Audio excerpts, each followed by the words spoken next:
Julie Soto is originally from Sacramento. Julie spent many years bouncing between New York and California before eventually settling in coastal Fort Bragg. A theater and fandom nerd, Julie can tell you the name of any Buffy episode if you pick a number 1 through 7 and another 1 through 22. With her Bichon poodle brother Charlie, she spends her days writing contemporary romance, rom-coms, and contemporary young adult, often with a Jane Austen movie adaptation on in the background. As a playwright, Julie's musical Generation Me won the 2017 New York Musical Festival's Best Musical Award, as well as Best Book for Julie's work on the script. Forget Me Not is Julie's debut novel, and that comes out July 11th. I hope you enjoy this conversation I had with Julie. Happy listening.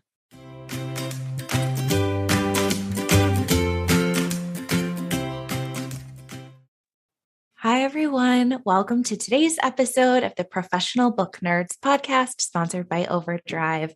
I'm here today with a very exciting guest. I have author Julie Soto. Welcome. Yay!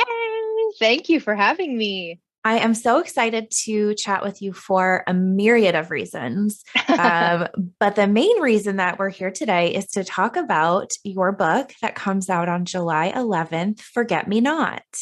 Yes. Very exciting. It's so exciting.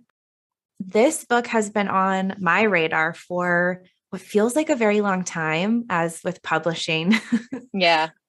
We sort of get the heads up about titles well in advance. And I'm just so excited that this book is coming out and other people get to read it.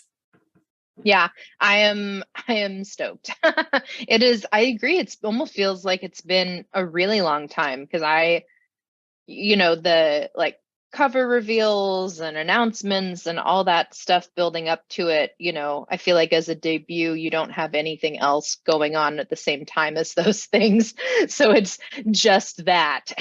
Exactly. So to kick us off, can you let our listeners know what Forget Me Not is about? Yeah.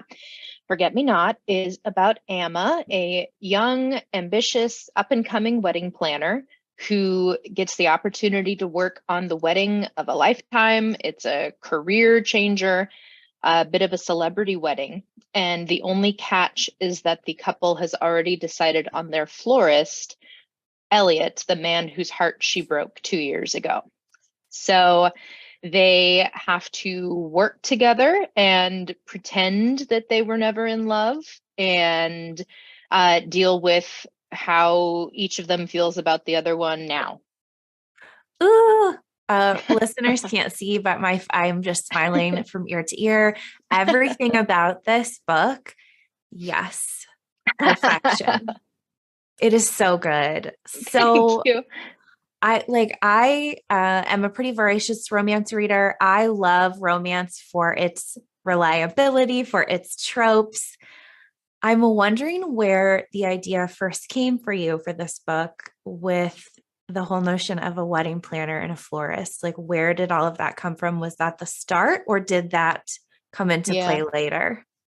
That was kind of a nugget that basically I was in the fanfiction community. And, on fanfiction Twitter, there are some great accounts who, toss out little ideas and kind of hoping that someone will write a fan fiction for it.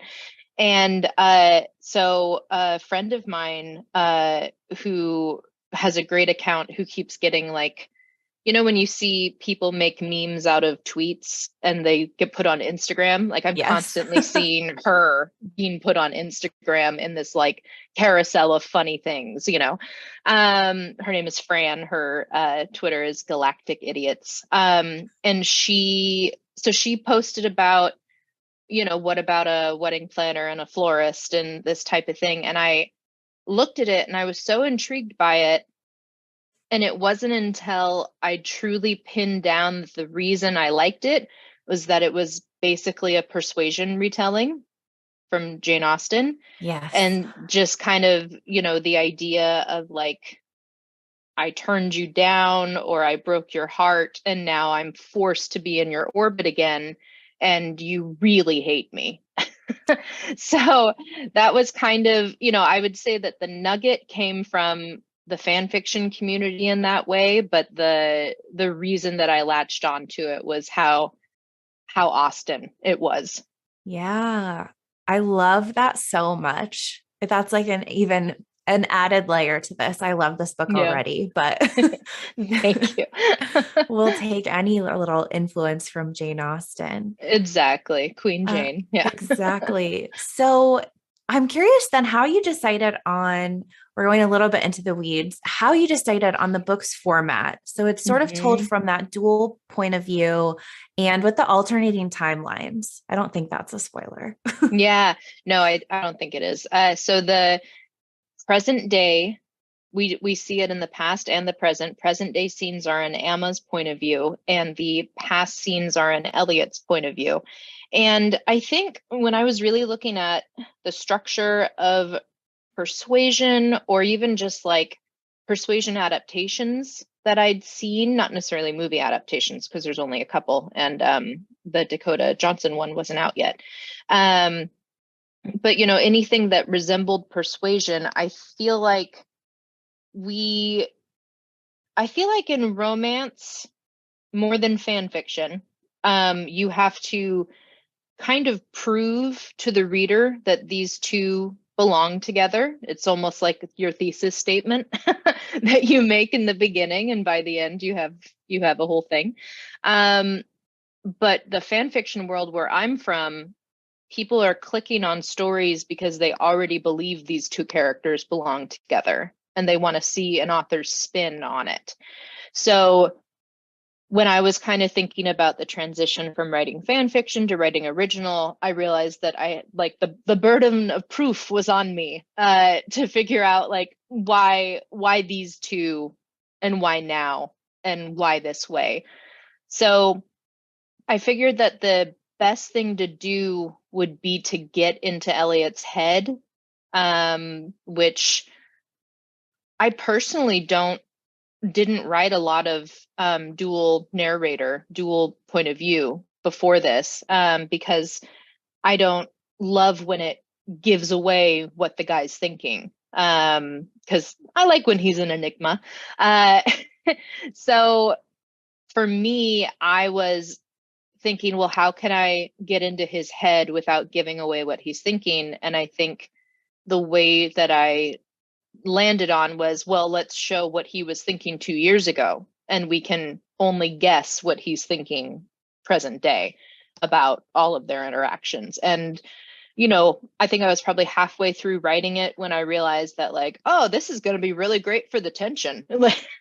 Like the narrative tension, like we don't know why they broke up and we don't actually know what he is thinking today, until we get to the end of his point of view. So it was like it was almost like an experiment that worked right, which was very lucky for me. Yes, I loved this. I agree. I where you don't want to give things away necessarily that would sort of reduce the tension that we all love in these sort of stories. But I thought this was so good because you could really get inside his head, see what his feelings were, but right, that it was from the few years ago perspective, and that you could sort of guess what he was thinking in the present day storyline. But there were some scenes where it was a little bit of a toss up where you're like, Yeah. is he over it? I don't know. I don't Yeah. think so. I can't tell. He's being so aloof. Yeah. But this is so fantastic. I wish I had better words for you than to say this book was so fantastic. I'll It, take it. it just, I didn't want to put it down. I read it in about 2 days and it made me swoon. It made me swoon. So Thank you. that like what an indictment. But but so pivoting a little bit because the setting of the book plays a Mhm. pretty integral part in the story. and everything that we come to know and love about these two characters. This book really does feel like a love letter to Sacramento. Mm-hmm. I will say I'm very excited that you wrote it there and that you have history from Sacramento. I am also from the Sacramento area. Are you really? Mhm. That's amazing. Yeah. And I We will don't talk think, personal details at the yes, end. I don't, yes, I was going to say, or I'll trim. Yeah, But yes, I don't feel like Sacramento gets enough I credit. know. And Yeah. I loved the way in which you wrote about the city, the rose garden. It was a very vivid and lovely portrait of Sacramento. And I thought that was really nice to see in this story. Thank you. Yeah. Yeah, I was born and raised in Sacramento. I went to college out of town and then came home and finished at Sac State. So I am a Sac State grad. Yay. And it's funny though too, people who are not from Sacramento, like whenever I speak to them, I completely forget that calling it Sac State or Mhm. like we call old Sacramento, old town Sacramento, we call it Old Sac. Mhm. And Yeah. we don't bat an eye. Like it was No. funny one time when we were younger. And now we're just like, yeah, I'm heading down to Old Sac. And people laugh. And I say, oh, that's right. That is kind of funny. Yeah. No, Like, that's so yeah. true because you said that to me and I just went like, oh yeah, Yeah. Sac State, of course. Yeah. totally. Yeah. So I think that's always funny when I shorten it to Sac and people giggle and I say, oh yeah, that's right. Like, oh, it Yeah, or could be East funny. Sac, East Mhm. Sac, downtown Sac. Yeah. It's all the same. So yeah, Sacramento, it's like any town, it's like any town that is not one of the 10 largest in the country. It's Mhm. a place that you feel like you have to leave. Mhm. Like, well, what's for me here? And I grew up in the arts, and we have such a vibrant theater community in Sacramento. You'd be like shocked to know how many people on Broadway and in movies are from the Sacramento area, Mhm. or have lived there at some point. Um, and I feel like one of the first people to actually kind of shine light on it was Greta Gerwig, Mhm. and Yeah. she of Lady Bird, and the upcoming Barbie movie. I cannot I'm wait. so excited. Yeah. And so she filmed Lady Bird entirely in Sacramento. And it's based on her experience growing up there. And that is like a true love letter to Sacramento.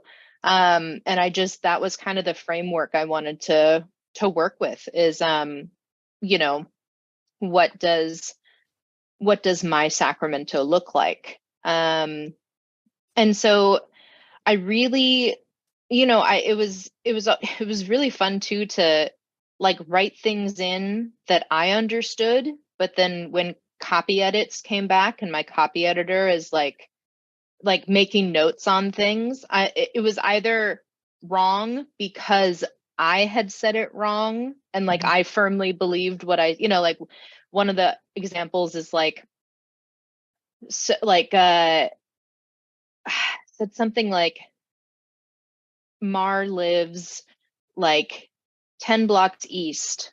Mhm. And so because I'd said what street Amma lives on, she said Mar lives on this street. Like she did the math for me. And I was like, that's not where Mar lives. How did you know that? Right. And I was like, oh gosh, that's not 10 blocks, but that's what it feels like when you're driving. Mhm. So like I had like it was just such an interesting trying to like nail down little specifics, or if there's shorthand that I was using that my editors were like, is this a real place? Right. So yeah, it was just it was a really interesting thing to kind of share Sacramento in that way Mhm. with a larger audience. Yeah, and I love that in the context of the story, there's never that, at least for the main character, it's Alma. Is that now I'm I s- no, it's okay. completely second guessing. I say Amma, but that's just Amma. like a California inflection, and also with her full name, it's Yes. just like That's what maybe that's a spoiler, who knows? But I don't know. Nah. Anyways, her full name would not be Wouldn't, right. pronouncing Amma necessarily. So I don't have a preference, but Okay. that's at least what I say for myself. Yes. So for now, I'm gonna feel like I'm saying it wrong. When you get to in your head and you're like, wait a minute, what have I Yeah. done? Yeah. Emma. I'll call her Emma, like Elliot does. Exactly. Yeah. So, but I love in the context of the story where she knows she wants to just start her career and just get her foot in the door, especially with wedding planning. And it's not somewhere that, as you said, many folks like leave and come back to their hometown. She knows right from, sort of the get-go that this is where she's just going to make her footprint in the industry and she can do what she wants to do from Sacramento. Yeah. That was a journey I had to go on in my 20s, is the idea of like, it's not failure to move home, and like so many people see it as failure if you have to move back in with mom and dad, or if you have to get back on your feet. But even for Emma, she never left, and that's not failure to her. There are people who see their entire lives ahead of them in the place where they grew up. And I think there's nothing wrong with that either. It was just kind of such the opposite experience I had in my late teens and 20s of, well, if I want to do theater, I have to be in New York, and, I have to train in LA and all of this. So, but I think, because I grew up in Sacramento, I know that there are so many wedding venues in Sacramento. Mm-hmm. And so there's no problem. Like it's a vibrant scene to be a wedding planner in Sacramento. So I think that was also helpful that she could get to, a pinnacle of her career one day, by being in Sacramento, the place where she has all this experience planning weddings. Right. I can relate to that on so many fronts. I'm in Cleveland now, which is hilarious. Because if you had said like, Emma, where do you want to be for like book industry, publishing, editing, I would not have told you Cleveland, Ohio. Right. But that's where I am. And I actually work obviously very much with books and publishing and libraries and all those things. So it is funny how things work out. Yeah. Not necessarily in the way in which we are told or that we think. Yeah. Like I'm not in New York, but I am very much in the book world. And it's funny to me that, I'm able to do that from here.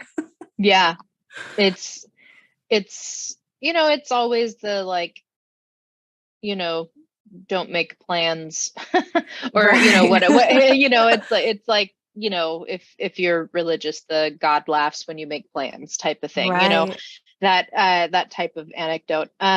So it's, and I never would have assumed that I'd be still in Northern California. I'm out in Mendocino County now, which is beautiful, and it's perfect for writing, but I never thought I'd be writing books. I thought I'd be in theater. Right. So and that, really does involve being in New York or LA, in the States at least. Yeah. Right. Well, after this book comes out, I think we'll want to see many, many more books from you. Yeah. I'm hopeful already. I'm like, what else are you working on? This book hasn't even come out yet. We're going to relax a little. So we've talked about what the book is about, the wedding industry, and a couple of other things. I want to talk about Elliot Bloom. Yes. He is so dreamy. I know some people may disagree. He definitely has that whole grumpy sunshine vibe that we see a lot in romance books. But I hope this isn't a spoiler. If it is, I will trim it. Okay. But I find that there's something so, romantic and dreamy when you know that he falls in love first. Yeah. Like I don't think it's a spoiler. Yeah. You can very obviously see, that he was enamored quite early on. Yeah. How did you come up with the character that we get, as Elliot? Like, what was the inspiration, if there was any? I know we talked a little Yeah. bit about Persuasion, but Elliot is so interesting as a character, just with the florist, the flowers, without spoiling any of that, the Yeah. tattoos. How did we really come to know and love Elliot Bloom? Yeah. I mean, if Emma never wanted to leave Sacramento, I think it's Elliot who never envisioned himself being there. And I think there's a certain reluctance and grumpiness that comes with following a family obligation or giving up something that you thought was going to be your dream, your future, to fix something at home or um, to to come back to family. And I think he saw a different path for himself. And I think what I liked about, especially because I think his first flashback is like 5 years before present, and then we see him 3 years before present, and then so it's like we get to see kind of how his attitude shifts from 5 years ago to 3 years ago. And just kind of knowing that flowers were not his life plan in the same way that wedding planning was Emma's life plan. So I think for him, and as far as coming up with him, I was just kind of like playing with what is sexy to me, but is also in a way like the man bun was done. Like we've had enough man bun. It's now a joke more so than it was when it first came out.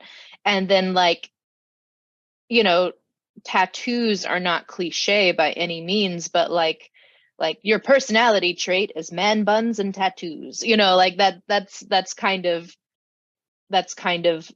been done, I should Mm-hmm. say. So I was kind of just I was interested in playing with it even though it had been done. And I feel like the man bun for him, he doesn't wear it all the time, but it's just the idea that like my hair is long and I need it out of my face. And he's just a little bit more economical about those kinds of decisions. Like, of course, I'm going to tie my hair back today. So I feel like for Elliot, his grumpiness kind of comes down to, I would say, like a little bit, just like a social anxiety, a dislike for people and how they've interacted with him in the past and how he feels he has failed in interactions. And I can relate to that. So a lot of his like opinions on situations kind of came from like the dark recesses of my mind. Like, yes, I've felt like I should just I should just exit a conversation mid-word because it wasn't going well. And so I just love him.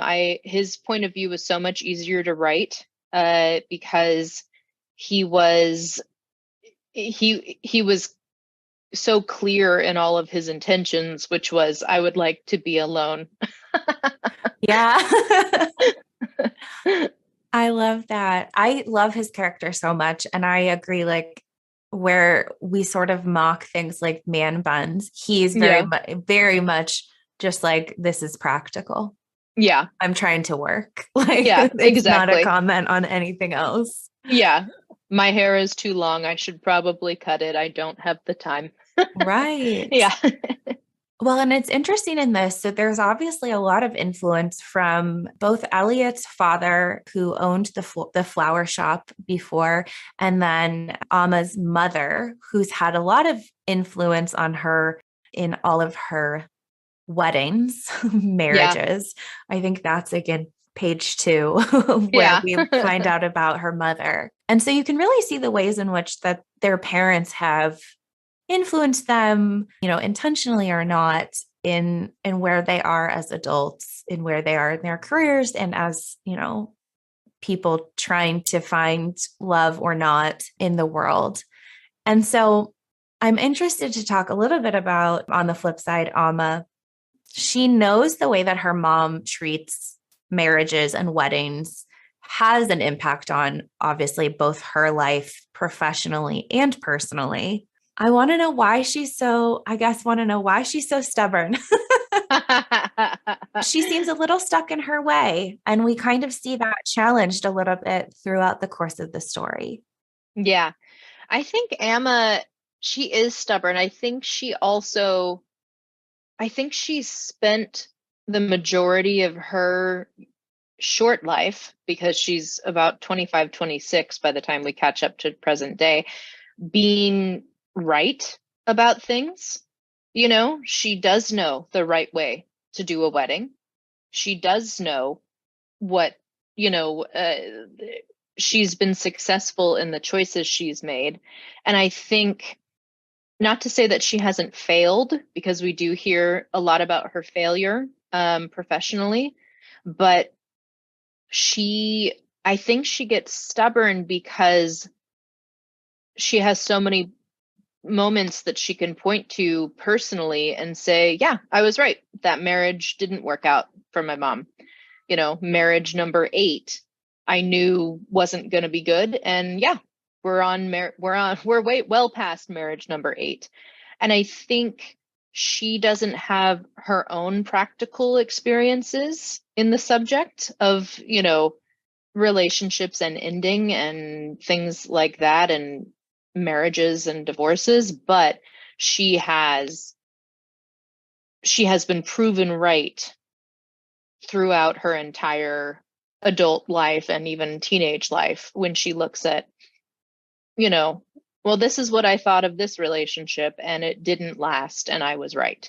And I think, of course, I think people who are stubborn it can also be said that they're afraid of getting out of that place and trying something new or learning something new about themselves.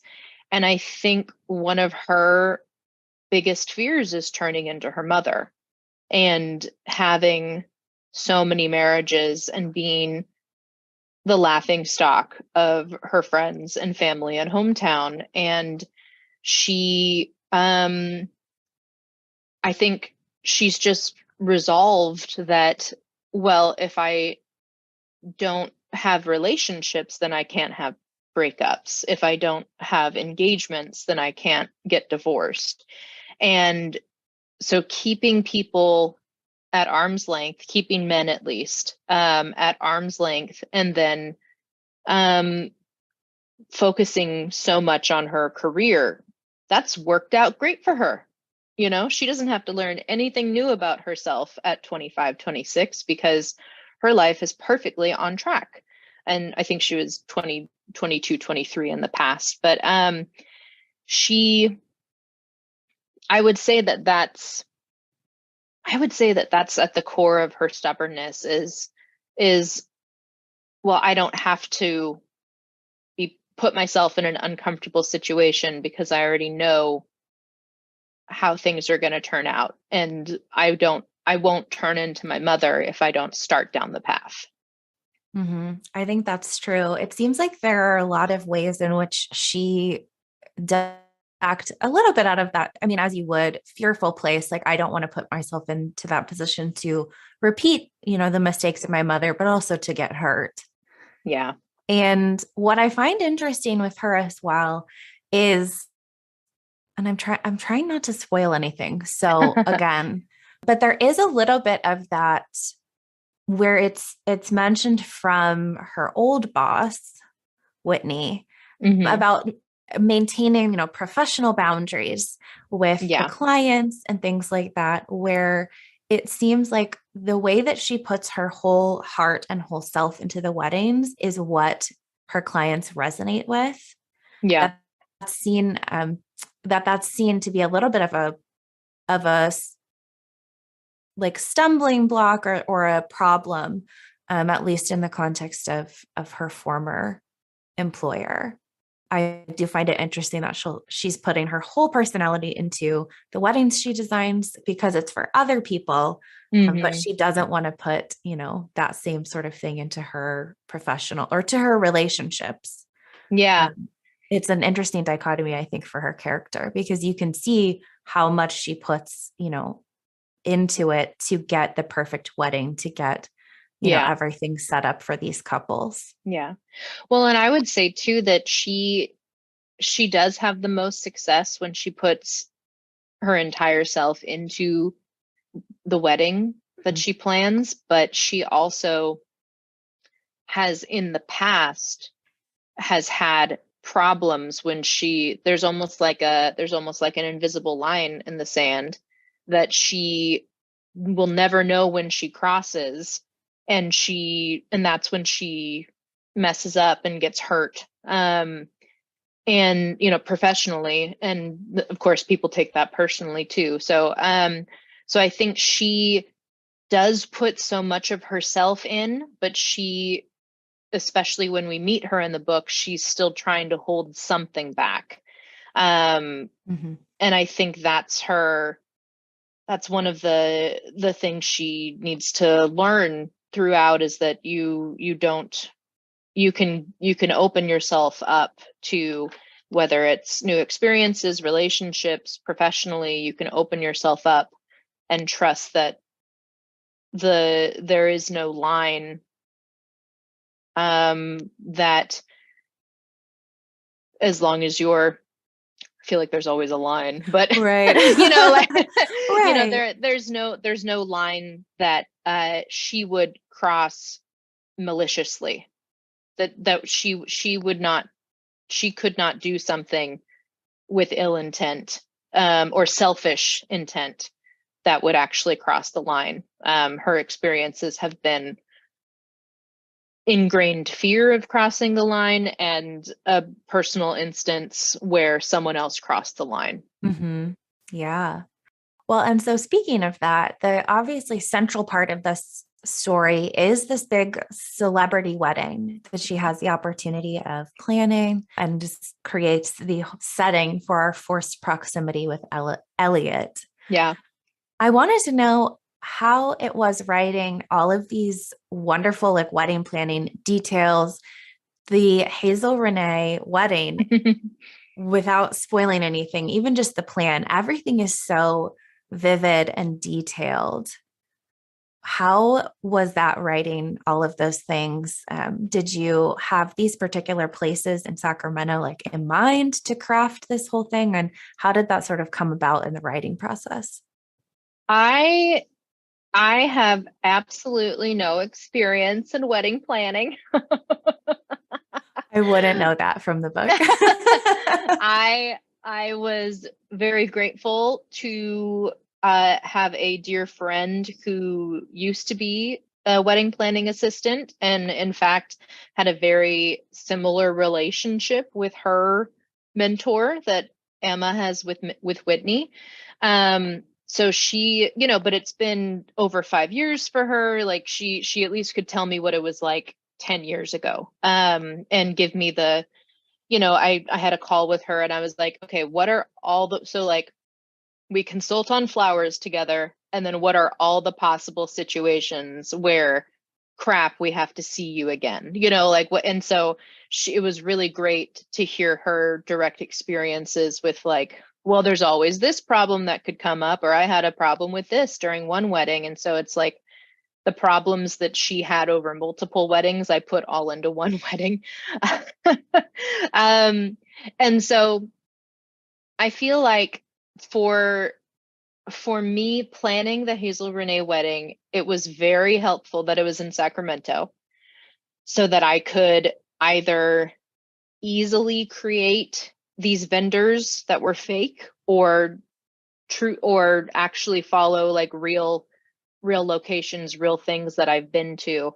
Almost every location in the book that wedding took place at, whether it's in the past or it's the present, was a wedding location that I've been to in Sacramento for a friend's wedding. And a lot of the couples that are named in the book are also named after people who've had me in their wedding. So it's a little shout out. And so basically the Rose Garden was an easy location for me to say, this is where the ceremony is. Because, you know, like the character of Jackie, one of the brides, I would drive by the Rose Garden and see weddings every weekend. And, you know, and there is always crazy traffic and there's always problems. And it's like you drive by as a kid and you say, that's so cool. And then as you get older, you're like, wow, this location is very busy. And there's an unhoused community nearby, and there's you know, a lot of things about this area that are actually, you know, that there's traffic, there's horns honking in the middle of your wedding video, there's a lot of stuff that goes into it. And so I was like, it was almost like I was self-correcting the Rose Garden as we were going along, trying to kind of like, if Amma was like, yeah, the Rose Garden's a great location, but is it the right location for a celebrity wedding covered by People magazine, covered by E? Like, what's the, you know, what are the stakes here that changes things from being just an absolutely lovely location to an actual like elevated celebrity location? So I kind of played with that, and Amma, like me, was having trouble figuring out where the reception is. And so a tiny bit of a spoiler, I started thinking like, well, what do I want for a reception? What, you know, what is the right choice for a reception? And so, like me, Amma just built it out of her brain. And I thought that was more interesting and provided more potential problems down the road, which was a good thing narratively, at least. So I feel like with the wedding, you know, and of course I was able to ask, I have another friend who owns one of the wedding venues mentioned in the book. So it's like I got to like consult with her and be like, okay, so here's what I'm thinking. What does it mean? So I had a couple of friends in the wedding industry who could at least guide me on like, what are the things that Amma has to consider? What are the potential roadblocks that the characters are going to have?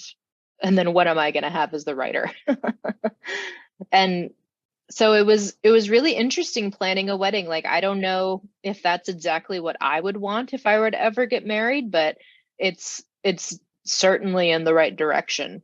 In writing this book, you were crafting this entire wedding from scratch and sort of walking us through all of the details in that behind the scenes, like what would it take to plan all of this? And weddings are no joke. Yeah. So, Especially huge budget weddings too. And just like, you know, the huge budgets that have TV crews involved, you know? right, where it sort of opens up those options, but then with that also opens up more challenges. Yeah. Or, you know, right, she's making things from scratch because they have the money to do so, but then that's a whole other layer. You're custom making all of these things. Yeah. Let's talk a little bit more about your transition from writing fan fiction. I know that you're known for your Draco and Hermione fan fiction, to traditional publishing. What has that been like? Like, what has this process been like from writing fan fiction to writing Forget Me Not to being just about a month away from publication? Yeah. It's wild, man.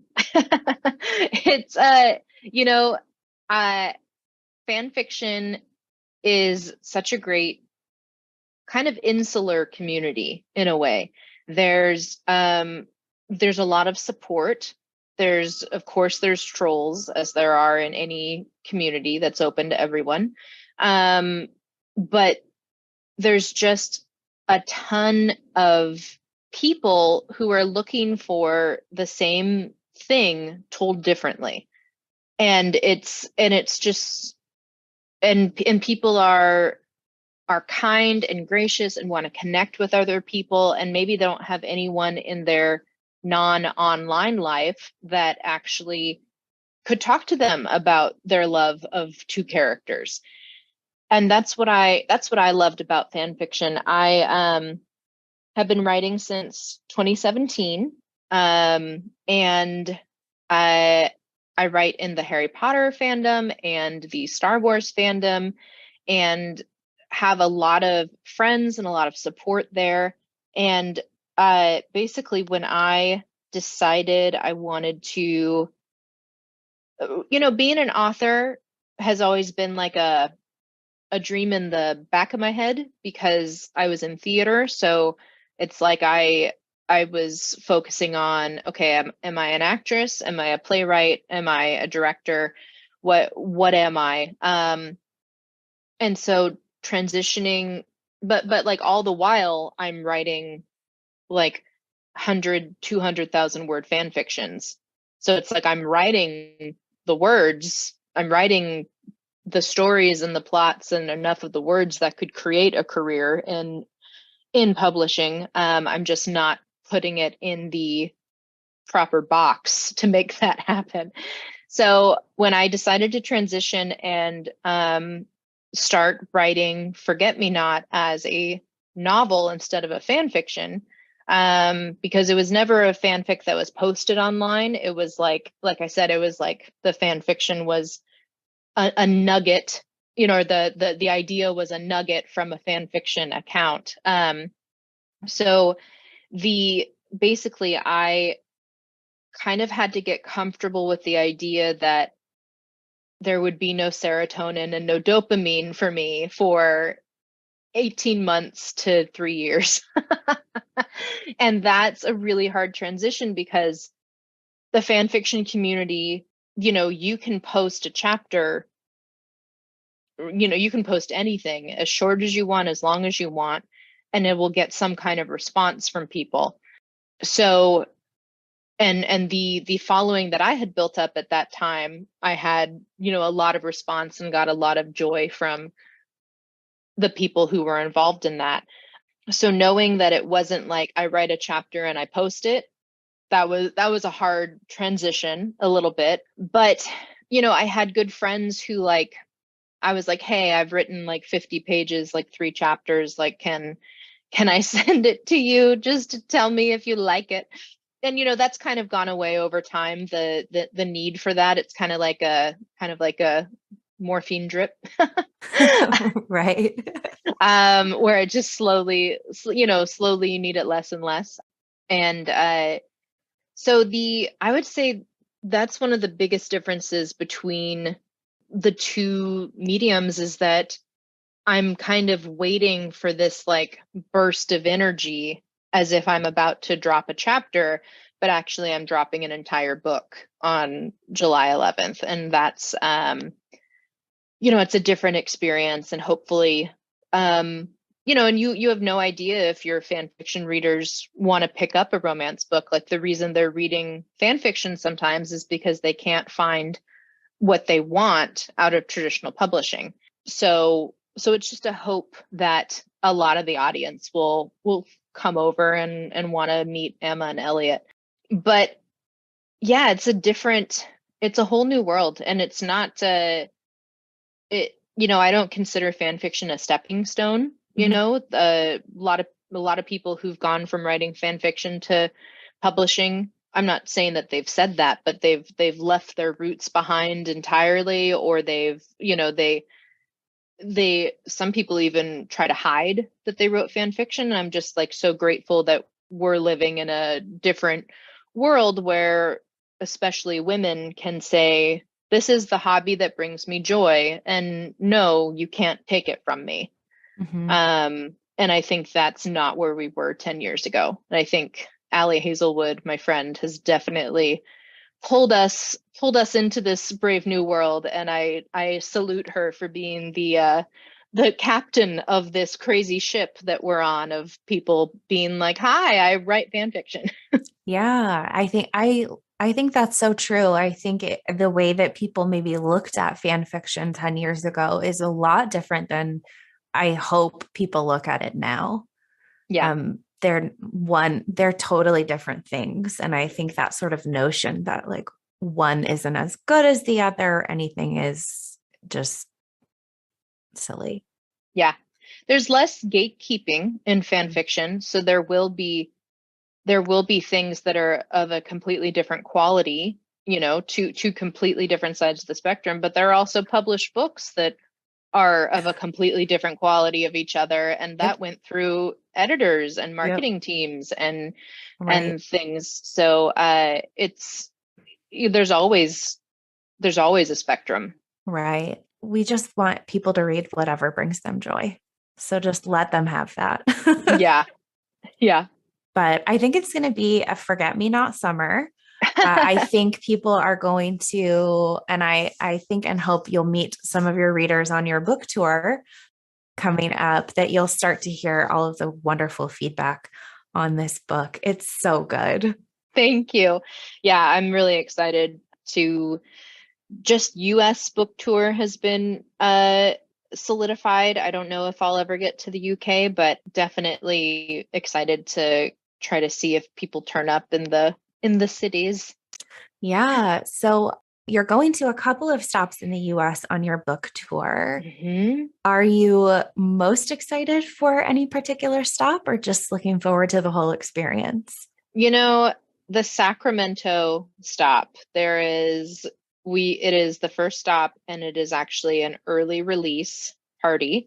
So it is July 9th, 2 days before the book comes out. We've gotten the okay to sell the books 2 days early from this one, particular bookstore. So that is going to be it. It's like, it's going to be so nice to see people who have only been online, in my life. But it's going to be especially nice to have aunts and uncles and people from my theater career and friends from high school, and a ton of different people in my life who are able to share this with me. And Allie Hazelwood's flying in to be my conversation partner, and that's going to be wild. It's just going to be ridiculous. That's going to be so good. So, Sacramento area listeners, get I yourself to know. there. Yeah. As we wrap up, I want to know if there's anything that you would want readers to take away from this book. I guess, we've talked a lot about Sacramento. So I always love when people see it in a new light, or, can, even if they just call it the Ladybird Town, that's fine. Hopefully it'll keep, hey, there's also a movie coming out with Michael Cera and Kristen Stewart and one other famous person. I think there's four of them total, but there's the third one. I recognize the name. I don't remember. And it's called Sacramento, and it's being filmed there. And like, people are just like, my friends are just like standing like on their street filming like Michael Cera like at the gas station, because they're filming at the gas station. I'm like, what is happening? What's this show? What's this movie about? So anyways, back to your question.